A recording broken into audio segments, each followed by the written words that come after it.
Kyk, is tyd dat ons nou 'n bietjie ons verhoudings begin regryk hier in hierdie ateljee. Dit is Valentynsdag, is gepas. Kobus en Hendrien, baie welkom van my kant. Dit was heerlik om julle hier te hê.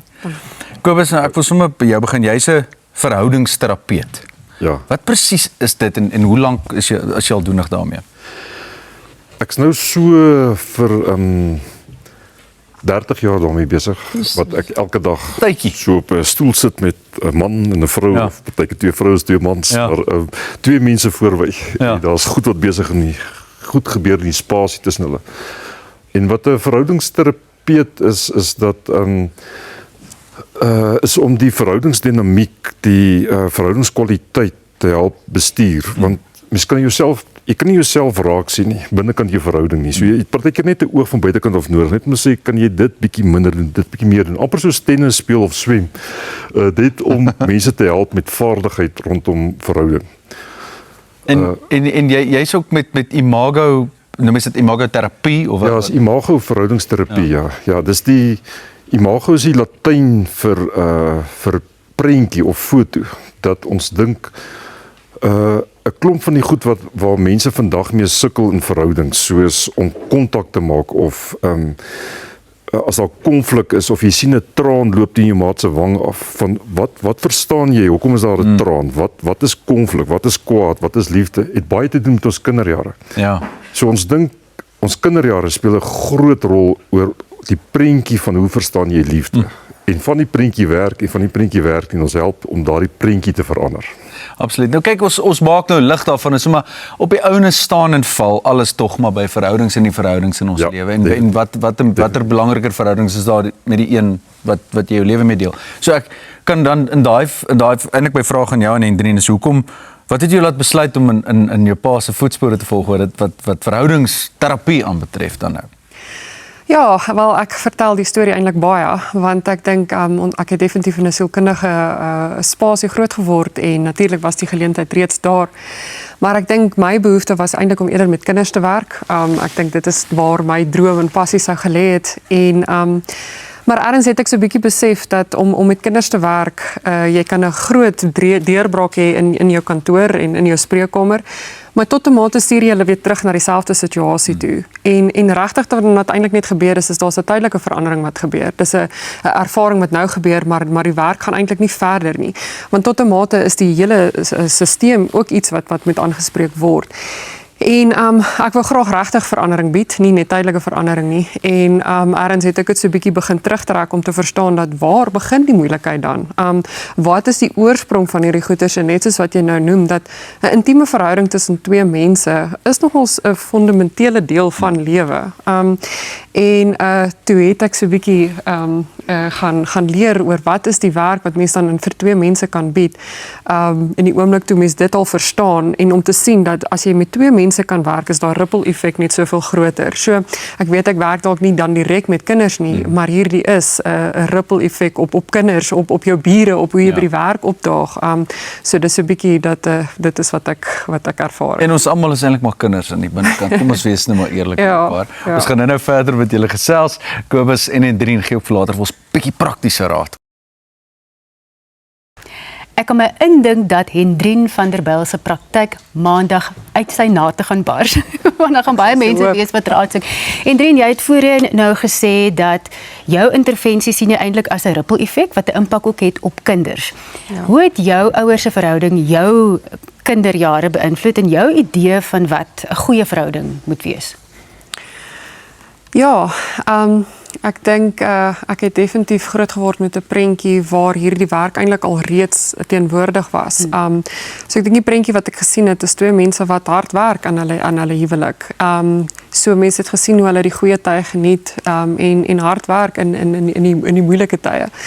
En ek dink dat ek moet sê dat ek dink ergens het ek so 'n bietjie gedink dit lyk asof huwelik dan baie harde werk ook kan wees en ek het so 'n bietjie gedink dat toe ek my man ontmoet, dat omdat ons so verlief was in daai tydperk, dat ons gaan nie so hard hoef te werk nie. Ek het regtig gedink dat duidelik het ons 'n ander tipe verhouding.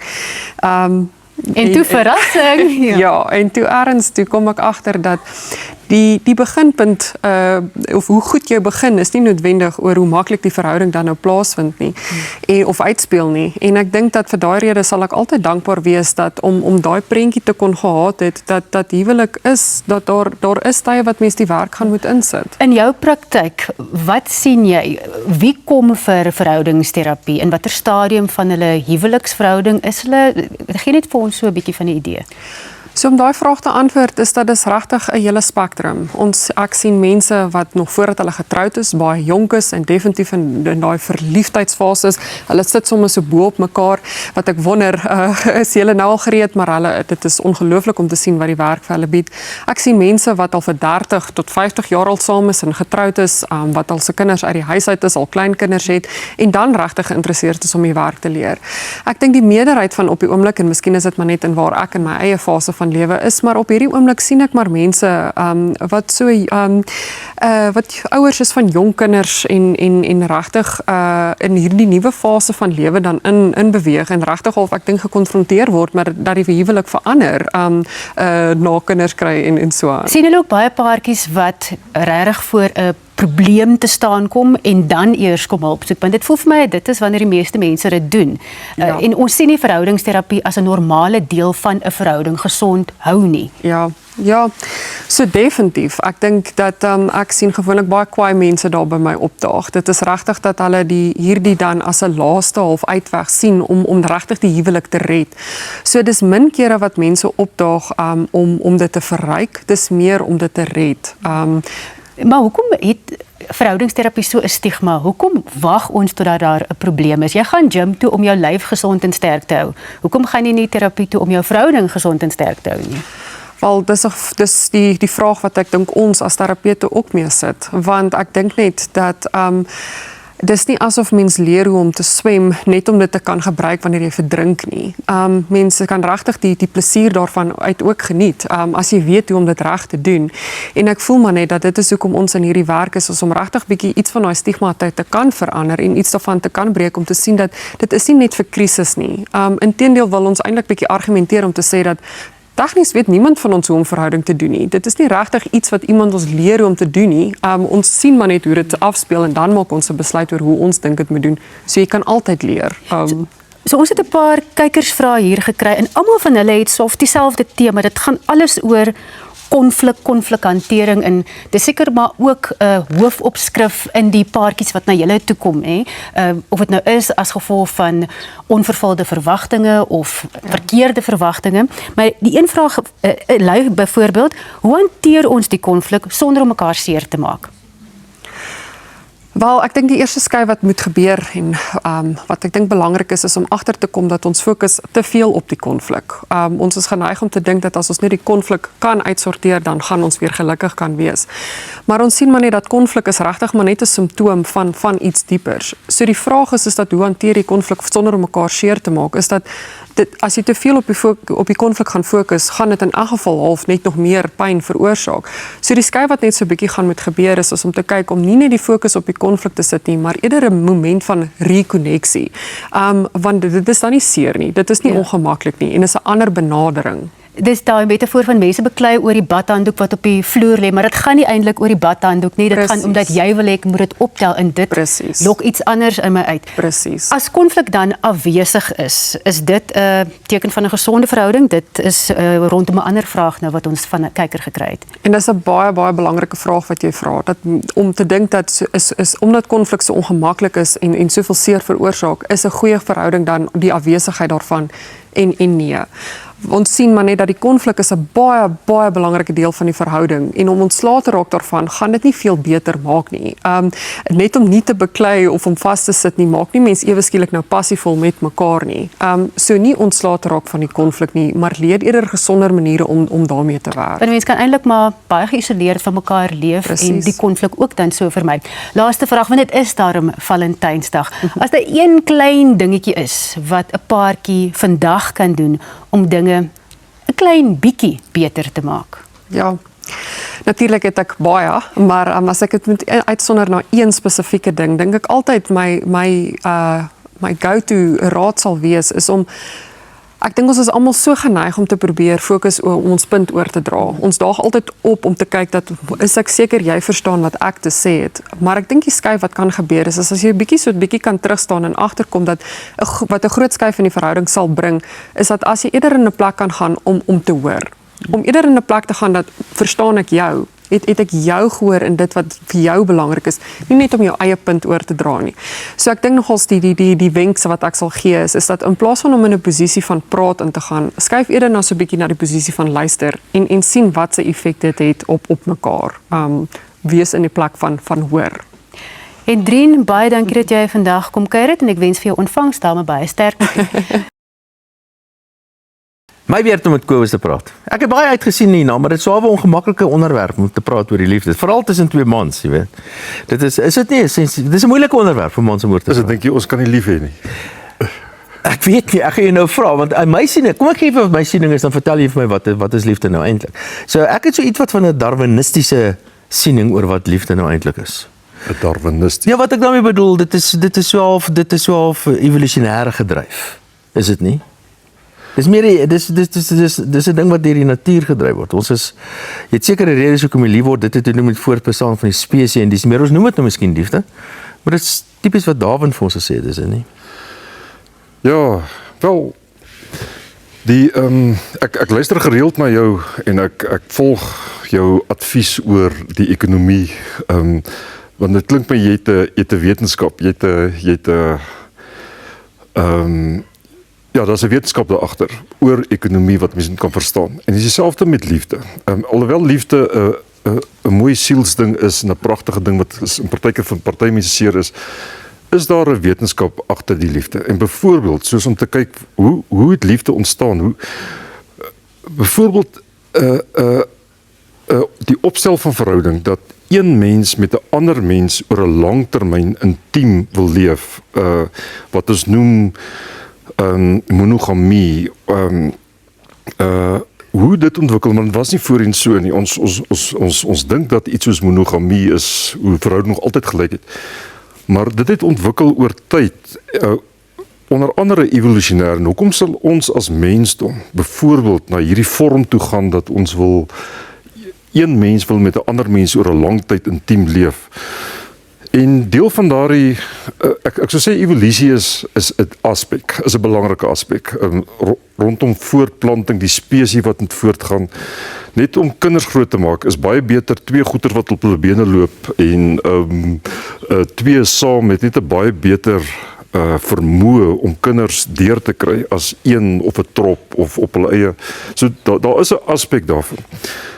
Maar 'n groter aspek oor wat gaan aan in liefde is dat, en veral op Valentynsdag, as ek bietjie meer klem daarop kan lê, is dit lyk vir ons die rede hoekom mense hierdie konfigurasie kies van verhouding. Is daar so dis is amper in die totale skepping of die kosmos ook ingebou. Daar's 'n diepe behoefte na lewendigheid en die uitdrukking van lewendigheid. En lewendigheid is Jy noem dit lewendigheid. Ja. Wat is dit? Ja. Is dit jou woord vir liefde? Ek sou sê dis die uitkoms van liefde. Liefde bring mense bymekaar sodat ons die hoogste vlak van lewendigheid kan uitdruk. Kan dit vergelyk met selfaktualisering op 'n manier? Ja, wel selfaktualisering. Ek verstaan daar's 'n ander aspek daar. Ja, dit sê iets oor jou en dit sê iets oor my, maar waarmee ons nou besig is, wat sê dit van verhouding? En verhouding, om dit dalk so te stel, verhoudings nie of liefde is nie vreeslik geïnteresseerd in jou selfaktualisering nie of my selfaktualisering nie. Want iewers as ons moet byvoorbeeld aktualiseer of ek moet 'n self hê of ek moet my sê laat deurkom. Iewers moet ek hoër wees as jy, terwyl verhouding wil hê dat mense op 'n gelyke vlak bymekaar kom met die hoogste potensiaal vir lewe. So wat jy vir my nou probeer oortuig, as ek nou die opmerking maak dat hierdie is 'n evolusionêre uitkoms, hierdie is wat 'n ding wat ons noem liefde, en dit is eintlik, sê jy dit is nie so nie, dis eintlik iets baie meer, en laat ons hierdie sosiale strukture tot stand gebring het, wat dit eintlik nodig maak om saam met 'n enkele persoon vir baie lank saam te lewe. Maar dit skep 'n dilemma. sou ek sê. Want natuurlik, hulle noem die ding hierdie 7-year itch byvoorbeeld. Ek stem saam, jy het 2 mense nodig om na 'n kind om te sien byvoorbeeld in 'n verhouding te hê en daar's allerlei sosiale voordele daarin. Stabiele gemeenskap daar te bou om 'n verhouding tussen mense te ondersteun en te handhaaf en voor te bou. Maar daar is tog na 'n paar jaar dan stomp dit af. Dan begin die oë te dwaal en dan werk dit nie meer so lekker nie. Wel, as ek net so vinnig, daar's 'n agenda in liefde. Hierdie ding wat ons noem liefde. En hoe jy byvoorbeeld liefde sien is, jy raak nie so op enige mens verlief nie. Statisties raak jy op wat die meganisme van verliefdheid of aangetrokkenheid trigger. Statisties raak jy so op 1 in elke 24.000 mense is die moontlikheid dat jy op iemand kan verlief raak. So jy loop verby 23.999 mense, dit maak jou niks. En eendag stap jy in 'n ateljee of iewerster en wag. Hoeveel is daai nommer? 24.000. 1 in elke 24.000 maar mense. Dit kan nie wees nie. Nou kyk, dit is nou 'n nommer, so dit verstaan ek nou makliker. Want ek meen die kans dat die 24.000 mense jou lewe gaan teekom oor 'n relatief kort tydperk is baie min. Wel, jy stap in die straat af, jy sit in 'n stadium, jy sit jy gaan rugby toe. Kom ek sê dit so. Ek dink enige 2 redelike mense kan 'n verhouding tot stand bring. Kan daar 'n verhouding handhaaf. Dis definitief waar. Jy kan 'n verhouding handhaaf. Nee, maar ek bedoel nou 'n baie intieme verhouding. Ek bedoel 'n man-vrou, 'n liefdesverhouding. Wel, jy gaan nie nou verlief raak op mekaar nie. Nee. Kans is nie goed nie. Daar's 'n aangetrokkenheid in inskop. Ek praat daarvan dat op wie raak jy verlief en op wie jy verlief raak. Die persoon wat die stelsel van verlief of aangetrokkenheid trigger, is die persoon wat jou gaan terugroep tot die volste vlak van lewe. En as ek 'n praktiese voorbeeld daar kan vat, net om terug te kom na aktualisering toe, is jy gaan nie, die agenda van die liefde is nie primêr geïnteresseerd om jou gelukkig te sien nie. Die agenda van die liefde is primêr geïnteresseerd om jou volledig lewendig te sien. 'n Voorbeeld daarvan is 'n stil mens raak nie op 'n ander stil mens verlief nie. 2 stil mense gaan mekaar vreeslik gelukkig maak en hulle gaan aktualiseer of wat hulle ook al aktualiseer wil noem. Oor-emosionele mense raak nie op oor-emosionele mense verlief nie. Dit is mense wat verskillend is. 'n Stil mens raak op 'n praterige mens verlief en daar is 'n hele proses wat afspeel. In die verlief word die verskil onderdruk. So almal praat lekker, stil mense praat ook lekker as jy vol endorfine is, wat ons nou lekker op Valentynsdag vier. Pragtig mooi het. Maar iewers gaan dit verby. En as dit verby gaan, dan word jy nugter en daar begin die werk. En maar dis wat ek my volgende vraag is. Wat doen 'n mens as daai mes begin stomp raak? Wat doen mense as daai vlammetjie begin Wel, hoor dit jou taal, die mes raak stomp of die vlammetjie gaan af en dit het niks daarmee te doen nie. Die mes bly skerp, hy bly vlamskerp. Dit bring 2 as die agenda geluk is, dan moet jy dieselfde mense bymekaar bring, soos 2 stil is. Hulle gaan gelukkig wees. Maar omdat die groter agenda lewe is, moet jy verskil bymekaar uitbring. En wat begin gebeur is die mens raak nie stomp nie, die verskil daag op. En dis nie net iets wat in huwelik gebeur, dis iets wat in die samelewing en politiek oralster gebeur. Ons het nie die vermoë ontwikkel om die anders as ek, die verskil op 'n gelyke realiteit te kan hou nie. En dieselfde in huwelike. En wat ons moet leer as mensdom, as jy nou evolusie wil praat, ontwikkeling wil praat, is ons moet ons vermoë ontwikkel. Hoe kan ek met 'n ander realiteit as myne op 'n gelyke vlak leef? So as ek stil is en jy praat so baie, jou nie te sien as oor-emosioneel of moeilik en dan onttrek nie, maar hoe kan ek in dialoog met jou tree, in verhouding met jou tree, sodat ek my eie stem kan terugkry, so 2 mense kan 'n gesprek kan hê, of 'n hart kan hê, of intelligent kan wees, of bekwam kan wees. Is dit moontlik om daai vlinders, daai vlinders van die eerste dag of die eerste week of die eerste jaar dan nou, is dit moontlik om daai vlinders in die maag, daai maalkop gevoel te kry, weer 'n keer? Is dit moontlik om dit te handhaaf tussen 2 mense vir letterlik vir jare en jare en dekades selfs? En wat is daai resep? Hoe doen mense dit? Hoe doen mense dit? Die antwoord is ja, definitief, maar op 'n ander manier. Op Valentynsdag, as mens nou verlief is en jy's nou in 'n jong verhouding en 2 80-jarige mense kan ook in 'n jong verhouding wees. Dis 'n kort verhouding. Aan die begin is mens vol vlinders want daar gebeur goed in jou brein, jou neurobiologie wat vir jou daai gevoel skep. Ja. Maar daar's iets beters. As mens dit kan regkry om deur 'n aanvanklike fase te kom waar jy verlief was, dit gaan verby. Jy gaan deur wat ons noem 'n magstryd. Jy leer gereedskap, want mens moet gereedskap leer. Ons het nie gereedskap geleer nie. Jy leer gereedskap om dialoog te wees. Jy doen die werk. waar mens jou volledige menswees terugkry, jou heelheid, byvoorbeeld ek word net verlief op iemand wat lekker lag nie, ek kry my eie lag terug. Ek word net verlief op iemand wat dink nie, ek kry my eie brein terug omdat ons met mekaar gewerk het.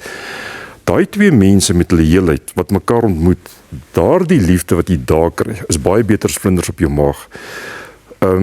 Daar is iets, ek wil nou 'n groot stelling maak, daar is iets beters as verlief aan die ander kant. Maar dit vat pare so ongeveer minstens 8 jaar na 18 jaar Om daar uit te kom. regtig waar, ek sal nie sê dit vat so lank om daar uit te kom nie, maar jy moet die werk gaan doen. Jy moet 'n reis kan saam reis, om mekaar so te kan ken, dat ek jou in jou volledige menswees kan geniet, en jou nie jou verskil probeer veg, of verlaat, of dreig. Kan ek woorde gebruik soos respek en vertroue? Is dit woorde wat daai verhouding beskryf op die een of ander manier? Wel, ja, woorde wat ons gebruik is veiligheid, emosionele veiligheid, konneksie, gelykheid, dialoog, want dis nie altyd lekker nie. Dit is, as mens daardie tipe van werk doen, en ek kan jou ken, ek hoef nie te hou van wat jy doen nie, maar ek ken jou en ek kan jou in equality hou en in dialoog daarmee bly, dan kan die liefde gebeur. Kobus, dit is regtig lekker om met jou te gesels. Ek sou graag baie langer met jou wil gesels, want dis 'n onderwerp wat my absoluut fascineer.